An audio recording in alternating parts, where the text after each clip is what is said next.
আল্লাহর সাথে আমাদের সম্পর্কগুলোর অন্যতম একটি মৌলিক সম্পর্ক হলো তার নিকট দোয়া করা। তার সাহায্যের কাঙ্গাল আমরা। আমাদের ধর্মীয় ক্ষেত্রে তার সাহায্য দরকার, হেদায়েত পাওয়ার ক্ষেত্রে তার সাহায্য দরকার, সত্য পথের উপর টিকে থাকার জন্য, অসৎ পথ থেকে দূরে থাকার জন্য, তার ক্ষমা পাওয়ার জন্য আমাদের তার সাহায্য দরকার, তার সহায়তা দরকার আধ্যাত্মিক ক্ষেত্রে আমাদের ঈমানের জন্য। এছাড়াও জীবন পরিচালনার সকল ক্ষেত্রে আমরা তার সাহায্যের মুখাপেক্ষী। আমাদের পারিবারিক বিষয়ে তার সাহায্য দরকার, অর্থনৈতিক ক্ষেত্রে তার সাহায্য প্রয়োজন আমাদের। আপনাদের মাঝে অনেকেই এমন আছেন যারা ভয়ঙ্কর অর্থনৈতিক সমস্যায় নিমজ্জিত। কেউ আপনার সমস্যার কথা বুঝে না, একমাত্র আল্লাহ এবং আপনি ছাড়া আর কেউ বুঝে না। আপনি আপনার সমস্যার কথা কাউকে বোঝাতে ব্যর্থ হয়েছেন, তারা বুঝে না।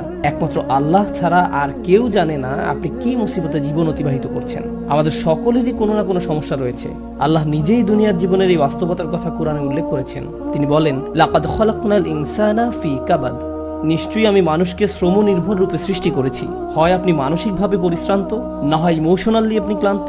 অতিরিক্ত কাজের চাপে আপনি পরিশ্রান্ত, শারীরিকভাবে আপনি ক্লান্ত, স্বাস্থ্যগত দিক দিয়ে আপনি পরিশ্রান্ত, বয়সের ভারে আপনি ক্লান্ত।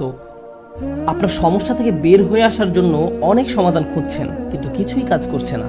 এভাবে আপনার সৃজনশীলতাও একসময় নষ্ট হয়ে যায়। আমরা সবসময় পরিশ্রান্ত জীবনযাপন করছি। আমরা প্রতিনিয়ত কোনো না কোনো সমস্যায় জর্জরিত।